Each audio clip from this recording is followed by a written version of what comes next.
সবাইকে শাሎም। প্রীতি ঈশ্বরের নামে ধন্যবাদ এবং কৃতজ্ঞতা জানাই যে এই নতুন বৎসরে শুরুতে প্রভুর বাক্যের পরিচর্যা করবার জন্য সুন্দর সুযোগ পেয়েছি। এবং সেই সঙ্গে সঙ্গে আমি আমাদের হাউস চর্চা বাংলাদেশের পক্ষে এবং আমার পরিবারের পক্ষে আপনাদের সবাইকে নববর্ষের শুভেচ্ছা এবং অভিনন্দন জানাই। আমি ধন্যবাদ দিতে চাই আমাদের পাস্টর মানিক গায়েন, যার মধ্য দিয়ে প্রভু আপনাদের মাঝে ঈশ্বরের বাক্যের পরিচর্যা করবার সুযোগ করে দিয়েছেন। আসুন প্রিয়জনেরা, আমরা পবিত্র বাইবেলে চলে যাই। লোক লিখিত সুসমাচার তার 10 অধ্যায়ে আমরা একটি পদ আমরা পড়তে চাই। লুক তার 10 অধ্যায় 28 পদ। এখানে পরিষ্কার করে লেখা আছে, তিনি তাহাকে কহিলেন, যথার্থ উত্তর করিলেন, তাহাই করো, তাহাতে জীবন পাইবে। আসুন প্রিয়জনেরা, আমরা প্রভুর কাছে সমর্পিত হই এবং প্রভুর শক্তি আমরা যাচনা করি।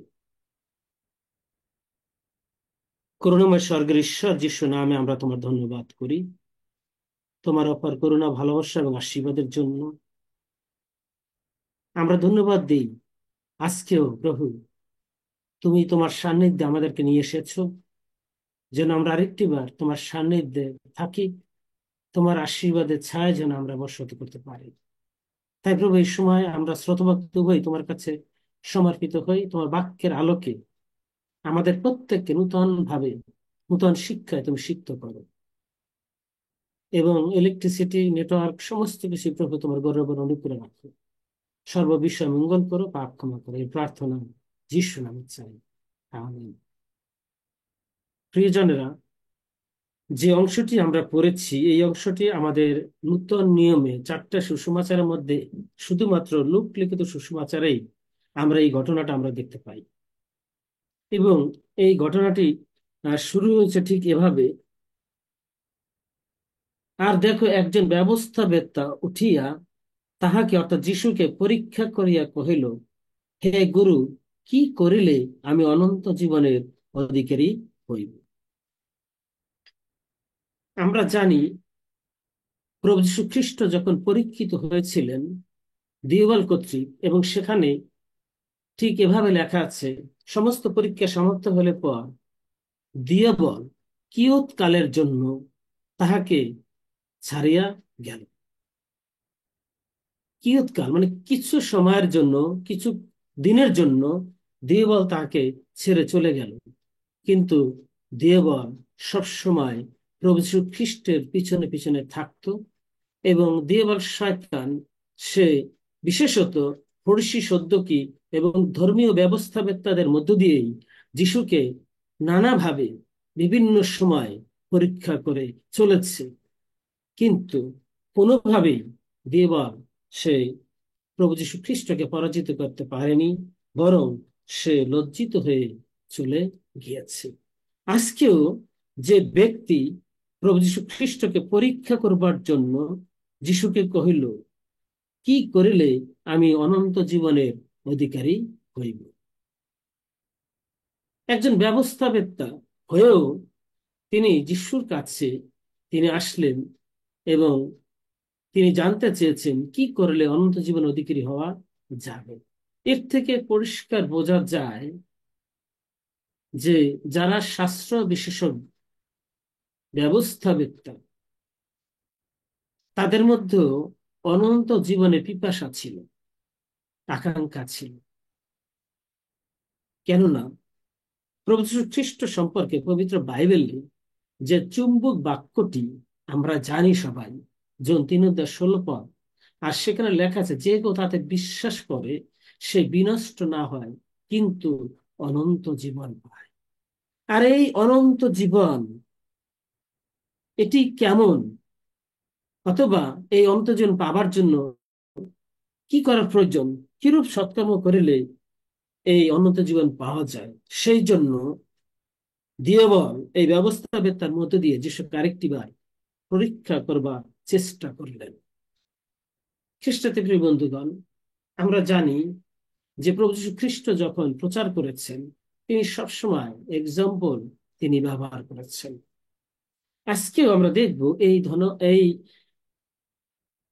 ব্যবস্থাবেত্তা যে প্রভু যিশুকে পরীক্ষা ভাবে জিজ্ঞাসা করেছিল, তিনি তাকে কিভাবে তিনি উত্তর দিলেন, এবং এই ব্যবস্থাবেত্তার কাছেও তিনি একটি দৃষ্টান্ত অথবা একটি গল্প তিনি বলেছিলেন।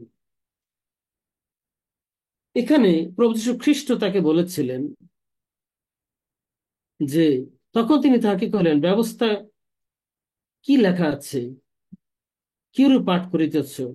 সে উত্তর করিয়াছিল, তুমি তোমার সমস্ত অন্তঃকরণ, তোমার সমস্ত প্রাণ, তোমার সমস্ত শক্তি ও তোমার সমস্ত চিত্ত দিয়া তোমার ঈশ্বর প্রভুকে প্রেম করিবে এবং তোমার প্রতিবেশীকে আপনার মতো প্রেম করিবে। অর্থাৎ এই ব্যবস্থাবেত্তা তিনি যে একজন ভালো ব্যবস্থা জানতেন, শাস্ত্র জানতেন, তা কিন্তু প্রমাণিত হয়েছে। তিনি মথিতা তার 22 অধ্যায় 37, 38, 39 পদ তিনি এখানে বলেছেন যিশুর কাছে। আর এরপরেই প্রভু যীশু খ্রিস্ট তিনি তাকে বললেন, তিনি তাকে করেন যথার্থ উত্তর করিলে, তাহাই করো, তাহাতে জীবন পাইবে। প্রিয় বন্ধুগণ, আর একটা কথা বলা আবশ্যক, আর সেটি আমাদের গায়ে, আমাদের শরীরে যখন কাটা বিদ্ধ হয়, তখন আমরা কাটা দিয়ে কিন্তু কাটা আমরা তুলি। প্রভু যীশু খ্রিস্ট তিনি কাটা দিয়ে কাটা তুললেন। আজকে এই ঘটনার মধ্যে দিয়ে আমরা দেখতে পাব,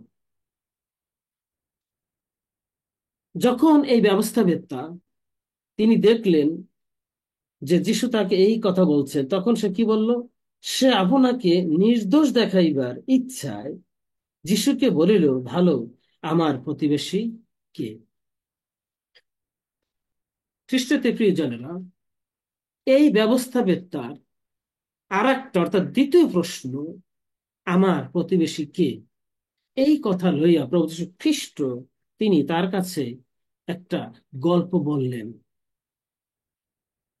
হতে পারে এই গল্পটা সত্যি হয়েছিল, এই ঘটনাটা ঘটেছিল, কিন্তু এই ব্যবস্থাবেত্তা হয়তো জানে না। তাই প্রভু যীশু খ্রিস্ট তিনি তার কাছে বলতে লাগলেন, তিনি বললেন, যিশু বলিলেন, এক ব্যক্তি জেরুজালেম হইতে যিরিহোতে নামিয়া যাইতেছিল, এবং এমন সময় দস্যুদের হস্তে পড়িল। তাহারা তাহার বস্ত্র খুলিয়া লইল এবং তাহাকে আঘাত করিয়া আধমরা অবস্থায় ফেলিয়া চলিয়া গেল।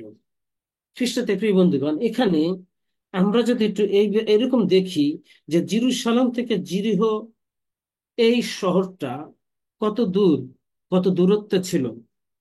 আমরা যদি মানচিত্র দেখি, সেখানে আমরা দেখতে পাবো যে জেরুজালেম থেকে, অর্থাৎ জেরুজালেম ছিল সমুদ্রপৃষ্ঠ থেকে 750 ফুট 50 মিটার, অর্থাৎ 2500 ফুট উঁচুতে ছিল, এবং যিরিহ নগর ছিল 250 মিটার, অর্থাৎ 825 ফুট নিচে ছিল।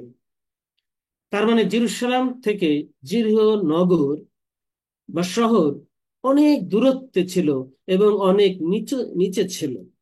আর এই দুর্গম পাহাড়ি এলাকা হওয়া সত্ত্বে সেইখান দিয়ে বা সেই সময় সেই অঞ্চলে সেই স্থান দিয়ে হয়তো মাঝে মধ্যে দুর্ঘটনা ঘটত, এমনকি দস্যুদের হস্তেও মানুষে পড়তো। আর আজকেও একজন দস্যু সেই পথ দিয়ে যাবার সময় সেও দস্যুদের হস্তে পতিত হলো, এবং দস্যুরা তার বস্ত্র খুলিয়ে নিল এবং তাকে আধমরা করে ফেলে চলে গেল। ঘটনাক্রমে সেই পথ দিয়ে একজন যাজক তিনি সেই পথ দিয়ে গেলেন এবং সেই আহত লোকটিকে দেখে তিনি পাশ কাটিয়ে চলে গেলেন। এরপরে দ্বিতীয় যে ব্যক্তি আসলেন তিনি ছিলেন লেবীয়, অর্থাৎ লেবীয় বংশ থেকেই যাজক উৎপন্ন হতো বা যাজকদের আহ্বান করা হতো। এই লেবীয় তিনিও এই আহত লোকটিকে দেখে এক পাশ দিয়ে চলিয়া গেলেন। কিন্তু তারপরে আর একজন ব্যক্তি আসলেন, তিনি সমরীয়। এবং এই সমরীয় এবং এই যে যে দুজন লোক চলে গেছেন তারা জিহুদি, এই জিহুদি এবং সমরীয় তাদের মধ্যে খুব একটা ভালো সম্পর্ক ছিল না। জিহুদিরা সমরীয় জাতিকে সবসময় নেগলেক্ট চোখে দেখতে, ছোট জাত এই হিসেবেই তারা দেখত। কিন্তু তা সত্ত্বেও যখন এই সমরীয় ব্যক্তি তিনি কাছে আসলেন এবং সে আহত লোকটির কাছ পর্যন্ত আসলেন, এবং তিনি যখন আসতেছিলেন ঠিক তখন তিনি তার কাছে আসলেন এবং তার পাশে দাঁড়ালেন, আর তাহাকে দেখিয়া করুণাবিষ্ট হইল। যাদের করুণাবিষ্ট হওয়ার প্রয়োজন ছিল, অর্থাৎ একজন ধর্মীয় নেতা, যাজক এবং একজন লেবীয়, তাদের করুণাবিষ্ট হওয়ার কথা ছিল, কিন্তু তারা করুণাবিষ্ট না হয়ে ভিন্ন জাতি, ভিন জাতি এবং নিচু শ্রেণীর জাতি একজন সমরীয়, সে কিনা এই আহত লোকটিকে দেখে তিনি করুণাবিষ্ট হইলেন। এবং করুণাবিষ্ট হয়ে তিনি তার কি করলেন, কাছে গেলেন এবং নিকটে আসিয়া তৈল ও দ্রাক্ষারস ঢালিয়া দিয়া তাহার ক্ষত সকল বন্ধন করিল। পরে আপন পশুর উপরে তাহাকে চড়াইয়া এক পান্থশালায় লইয়া গিয়া তাহার প্রতি যত্ন করিল। পর দিবসে দুইটি সিকি বাহির করিয়া পান্থশালার কর্তাকে দিয়া বলিল, এই ব্যক্তির প্রতি যত্ন করিও, অধিক যাহা কিছু ব্যয় হয় আমি যখন ফিরিয়া আইসি তখন পরিশোধ করিব। আজকের প্রথম বিষয়, খ্রিস্টতে প্রিয় বন্ধুগণ, এই সমরের লোকটি তিনি কি কি কাজ করেছিলেন আমরা এখন দেখব। প্রথম বিষয়, আর সেটি হলো তিনি এই আহত লোকটিকে দেখে তিনি করুণাবিষ্ট হয়েছিলেন।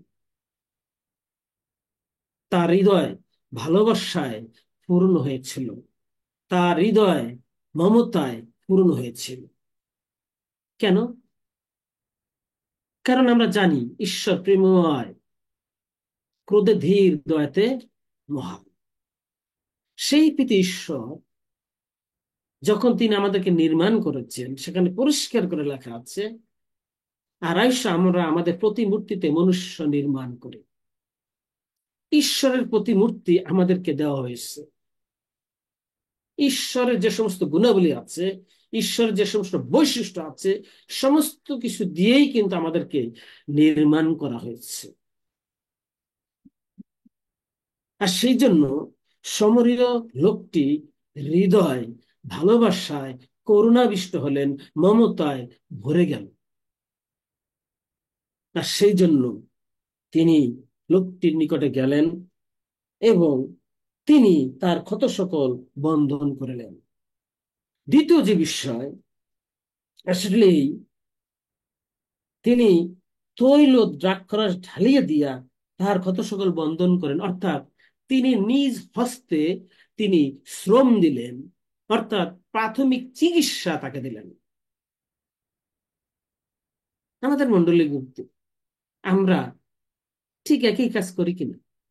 যখন আমাদের মণ্ডলীতে কোনো বিশ্বাসী ভাই বোন যদি অসুস্থ পীড়িত হয়, তখন আমরা যতদূর সম্ভব তাদের প্রাথমিক চিকিৎসা দেই, অথবা ক্লিনিক অথবা হসপিটালে নিয়ে যাই।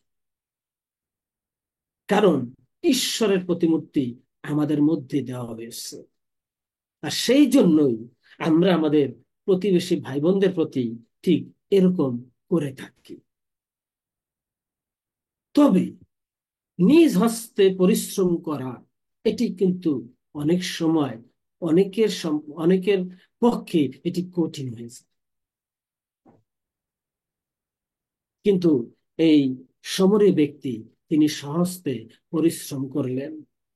এবং এখানে এখানে আমরা দেখতে পাই যে তিনি তিনি কি করলেন, এখানে তৈল এবং দ্রাক্ষরস ঢালিয়ে দিলেন। তখনকার সময় জলপাইয়ের তৈল এবং দ্রাক্ষারস এটি পচন রোধে কাজ করত। আমরা দেখেছি যে জেরুসালাম থেকে জেরিও নগর দুর্গম পাহাড়ি এলাকা, উঁচু থেকে নিচু, সেই জন্য খুব সম্ভবত আমার ধারণা এরকম যে যেহেতু মাঝে মধ্যে এরকম দুর্গম এলাকায় দুর্ঘটনা বা আহত হতো, লোকেরা হয়তো এই এই আহ দ্রাক্ষরস এবং তৈল তারা বহন করত।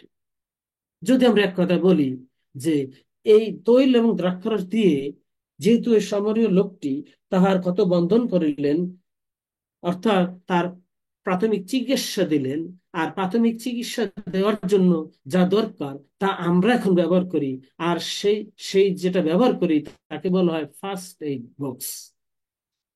খুব সম্ভবত সেই সময়ও এই ফার্স্ট এড বক্স না থাকলেও তৈল এবং দ্রাক্ষরস তারা বহন করত।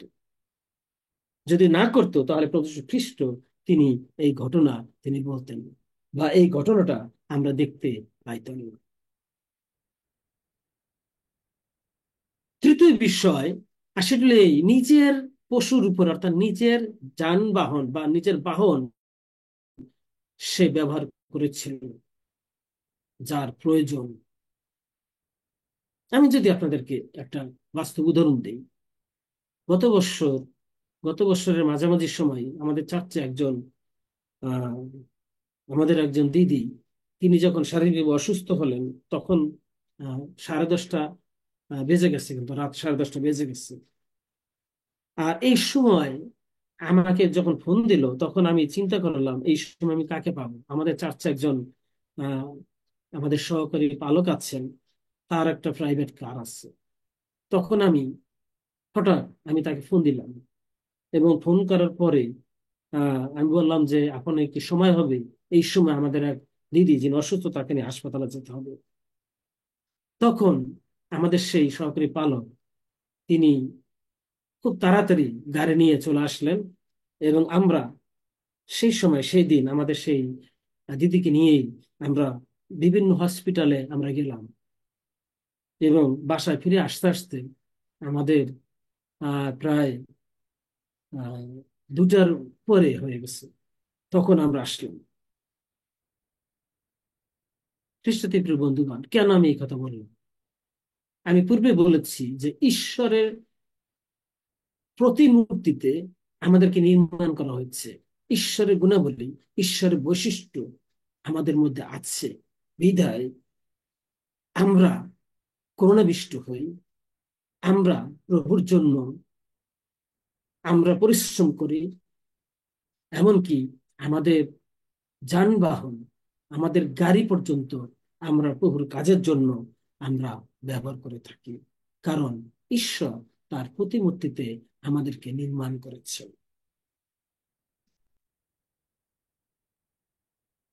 তারপরে যদি আমরা দেখি, এখানে পরিষ্কার করে লেখা আছে, যদি আমরা দেখি যে যখন তিনি এই লোকটিকে প্রাথমিক চিকিৎসা দিলেন এবং তারপরে তিনি কি করলেন, এখানে লেখা আছে পান্থশালায় লইয়া গিয়া তাহার প্রতি যত্ন করিল। চতুর্থ বিষয়, যত্ন করা, যত্ন নেওয়া। সেদিন আমার মনে আছে সেই দিদিকে নিয়ে আমরা যখন হাসপাতালে গিয়েছিলাম, তখন এই টেস্ট ওই টেস্ট, এখান থেকে সেখানে বিভিন্ন জায়গায় আমাদেরকে নিয়ে যেতে হয়েছে। অর্থাৎ তার প্রতি যথার্থ যত্ন নেওয়া আমাদের প্রয়োজন ছিল বিধায় আমরা সেদিন তার প্রতি যত্নশীল হয়েছিল। ইংরেজিতে এই যত্ন নেওয়া আমরা যদি দেখি যে টেক কেয়ার করা, যত্ন নেওয়া, এটি আমাদের খ্রিস্টীয় নৈতিক দায়িত্ব এবং কর্তব্য। পঞ্চম বিষয় যদি আমরা দেখি, এখানে পরিষ্কার করে লেখা আছে তিনি পর দিবসে সেই পান্থশালার কর্তাকে 2টা শিখে দিলেন, এবং 2টি শিখে দিয়া তাকে বললেন ইহার প্রতি যত্ন করিও, অধিক যাহা কিছু ব্যয় হয় আমি যখন পুনরায় ফিরে আসব তখন পরিশোধ করে। অর্থাৎ দুটি সিকি, আমরা যদি এই দুটি সিকির কথা আমরা যদি একটু বিবরণ আহ, করতে চাই, বা আমরা যদি ব্যাখ্যা করতে চাই, তাহলে আমরা পবিত্র বাইবেলে আমরা দেখবো দুইটা সিকি বা দুইটা দিনার একজন শ্রমিকের 2 দিনের মজুরি। এটি আমরা দেখবো মথি তার 20 অধ্যায়, আমরা 2 পদে এটি আমরা দেখতে পাবো। তার মানে একজন মজুরের 2 দিনের মজুরি, এটা খুব একটা কম না, কিন্তু অনেক। এবং ঈশ্বরের কাজের জন্য এই লোকটি, তিনি শেষ পর্যন্ত নিজের অর্থ তিনি ব্যয় করলেন। সেই দিন আমরা যে সহপালককে নিয়ে গিয়েছিলাম, তার গাড়িতে গ্যাস অথবা তেল খরচ হয়েছিল। নিঃসন্দেহে সেদিন প্রভুর জন্য, মণ্ডলীর জন্য আমাদের সহপালক তিনি অর্থ ব্যয় করেছিলেন। ষষ্ঠ বিষয় যেটা আমরা দেখবো, সেগুলি এই পর্যন্ত, শুরু থেকে এই পর্যন্ত আমরা দেখি যে এই সমরের ব্যক্তি আহত ব্যক্তির প্রতি তিনি কি কি করেছেন। শুরুতে শুরু থেকে এই পর্যন্ত আমরা দেখি যে তিনি করুণাবিষ্ট হয়েছিলেন। দ্বিতীয় ব্যক্তি আমরা দেখি যে তিনি তার প্রাথমিক চিকিৎসা দিয়েছিলেন, অর্থাৎ স্বহস্তে তিনি শ্রম দিয়েছিলেন এবং নিজের পশু তিনি ব্যবহার করেছিলেন। চতুর্থত দেখি যে তিনি তার প্রতি যত্ন করেছিলেন। পঞ্চমত দেখি তিনি তার জন্য অর্থ ব্যয় করেছেন। এ সমস্ত কিছু করার পরেও তিনি আর একটি গুরুত্বপূর্ণ কাজ করেছেন, যেটি আমরা এখানে দেখতে পাই না, কিন্তু সাইলেন্ট প্লিজ আছে। আমরা দেখি যখন তিনি ওই পান্থশালার কর্তাকে দুটি শিখে দিলেন, তারপরে তিনি বলেছিলেন, অধিক যা কিছু ব্যয় হয় আমি যখন ফিরে আসছি। অর্থাৎ এই সমরের ব্যক্তি, তিনি খুব সম্ভবত একজন বণিক ছিলেন, ব্যবসায়ী ছিলেন। তিনি যাচ্ছিলেন, ফিরে আসবেন, তার ব্যবসা ক্ষেত্র থেকে ফিরে আসবেন, অথবা তার কর্মস্থল থেকে ফিরে আসবেন। আসার পরে তিনি অতিরিক্ত যা খরচ হবে তা তিনি দিবেন। তাহলে এই পর্যন্ত তিনি এই আহত লোকটিকে এই পর্যন্ত তিনি তার সঙ্গে ছিলেন, পান্থশালা পর্যন্ত তাকে নিয়ে গেলেন, এই পর্যন্ত তার প্রতি যত যত্নশীল হলেন, তার সেবা যত্ন করলেন, অনেক সময়ের ব্যাপার ছিল। অর্থাৎ এই সমরের ব্যক্তি তার প্রতিবেশীর জন্য, যার প্রয়োজন, যে নিডি পার্সন, তার জন্য তিনি সময় ব্যয় করলেন। এই 6টি গুরুত্বপূর্ণ বিষয় আমরা এই লূক তার 10 অধ্যায় 34 এবং 35 পদের মধ্যে আমরা দেখতে পাই। ঠিক এর পরেই প্রভু যীশু খ্রিস্ট তিনি সেই ব্যবস্থাবিদটাকে বললেন, তোমার কেমন বোধ হয়, এই 3 জনের মধ্যে কে ওই দস্যুগণের হস্তে পতিত ব্যক্তির প্রতিবেশী হয়ে উঠিল? উত্তরে সেই ব্যক্তি কহিল, যে ব্যক্তি তাহার প্রতি দয়া করিল সেই। তখন যীশু তাহাকে কহিলেন, যাও, তুমিও সেই রূপ করো। খ্রিস্টতে প্রিয় বন্ধুগণ, পবিত্র বাইবেলে কথা লেখা আছে, শিষ্যরা যিশুকে প্রায় বলতেন, প্রভু আপনি কেন দৃষ্টান্ত দ্বারা আমাদের সঙ্গে কথা বলেন?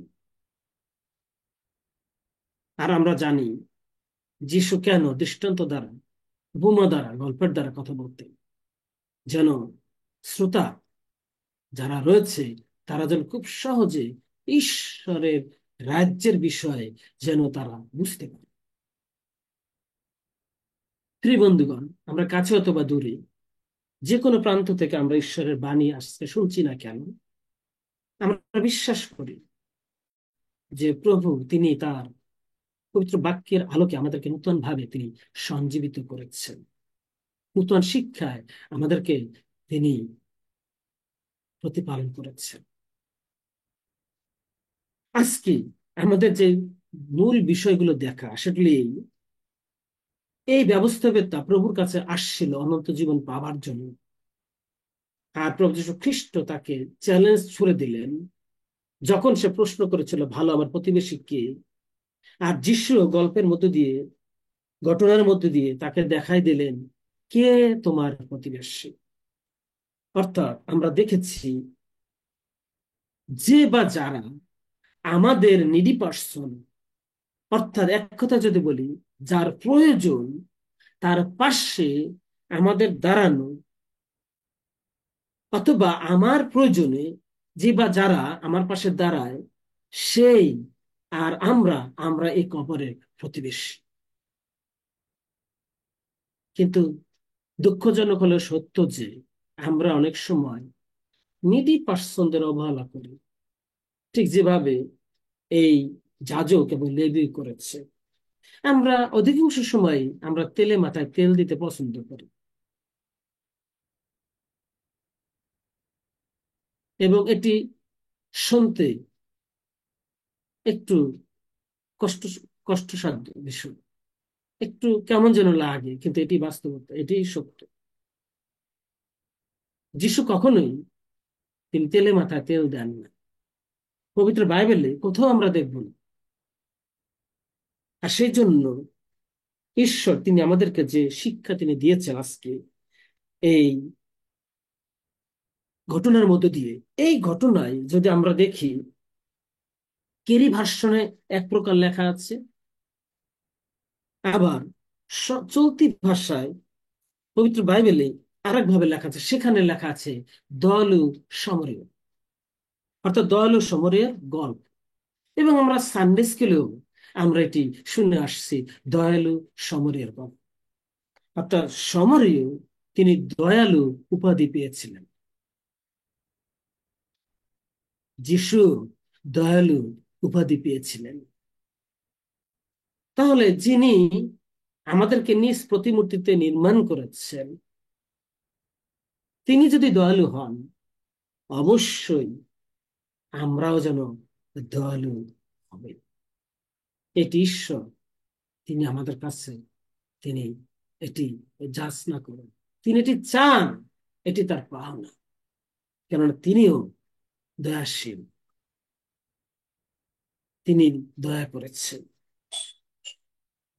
খ্রিস্টতে প্রিয় বন্ধুগণ, গুরুত্বপূর্ণ বিষয় যেটা বলবো সেটা হলো এই ছয়টা বিষয়ের মধ্যে হয়তো কোনো না কোনোটা আপনার আমার মধ্যে কাজ করে, হয়তো ছয়টা কাজ নাও করতে পারে। আমাদের মন্ডলীতে যখন আমরা সুসমাচার প্রচারের কথা বলি, তখন এই সুসমাচার প্রচার কাজের জন্য, অর্থাৎ মিশন কাজের জন্য অনেকে অর্থ দেন, কিন্তু তারা সবাই সময় দিতে পারেননি। এবারে বড়দিনে আমরা 30 জনের বেশি আমরা এবার গিয়েছিলাম ঠিক বড়দিনের দিন সুসমাচার প্রচার করতে। তার মানে কি, আমাদের চার্চে 150 থেকে 250 বিশ্বাসী আছে, তারা কিন্তু সবাই সময় দিতে পারেননি। আবার যারা সময় দিয়েছেন তারা হয়তো অর্থ দিতে পারেননি। অর্থাৎ এখানে এই সমরের ব্যক্তি তিনি নিজ হস্তে শ্রম দিয়েছেন। ছয়টি গুরুত্বপূর্ণ বিষয়ের মধ্যে আপনি আমি কোন বিষয়গুলি আমাদের মধ্যে আছে আর কোনগুলি নাই, এটা যদি আমরা একটু বিবেচনা করি, চিন্তা করি, কারণ এটি আমাদের চিন্তার বিষয়। কেন চিন্তার বিষয় সেটি এই ব্যবস্থাবেত্তা অনন্ত জীবন পাওয়ার জন্য যিশুর কাছে আসছিলেন। আর প্রভু যীশু খ্রিস্ট তিনি আমাদেরকে অনন্ত জীবন দিয়েছেন যেন আমরা এই অনন্ত জীবন ধরে রাখি। আর অনন্ত জীবন ধরে রাখতে হলে আমাদেরকে প্রভু যীশু খ্রিস্টের আদেশ পালন করতে হবে। আর যেটি আজকে প্রভু যীশু খ্রিস্ট এই ব্যবস্থাবেত্তাকে দিয়েছেন, এবং ব্যবস্থাবেত্তা উত্তর দিয়েছেন, এবং প্রভু যীশু খ্রিস্ট তিনি মহৎ এবং প্রথম আজ্ঞা হিসেবে তিনি মতি তার 22:37-38 পদে তিনি এই প্রধান এবং প্রথম আজ্ঞা দিয়েছেন। দ্বিতীয় আজ্ঞাটা ছিল, তোমার প্রতিবেশীকে আপনার মতো প্রেম করো। খ্রিস্টতে প্রিয় বন্ধুগণ, আমাদের প্রেম তখনই পূর্ণতা লাভ করে যখনই আমরা আমাদের প্রতিবেশীর প্রয়োজনে তাদের পাশে আমরা দাঁড়াই, তাদের প্রয়োজনে আমরা তাদের জন্য কিছু করি, তাদের প্রয়োজনে তাদের যত্ন নেওয়া, তাদের প্রতি টেক কেয়ার করা, তাদের জন্য সময় বের করা, তাদের জন্য অর্থ ব্যয় করা, এ সমস্ত কিছু যখন আমাদের জীবনে সিদ্ধ হয়, তখন ঈশ্বরের প্রেম আমাদের মধ্যে পরিপূর্ণভাবে প্রকাশিত হয়। কারণ শাস্ত্র এই কথা বলে, ঈশ্বর প্রেম, আর আমরা যেন সেই প্রেমে অবস্থিত করি। প্রথম জন 4 অধ্যায় আমরা 7 থেকে 10 পদের মধ্যে আমরা এই কথা দেখতে পাই। ঈশ্বর তার নিজ বাক্যের মধ্যে দিয়ে আমাদের প্রত্যেককে অযাচিত আশীর্বাদে আশীর্বাদিত করুন। সবাইকে ধন্যবাদ। শালোম।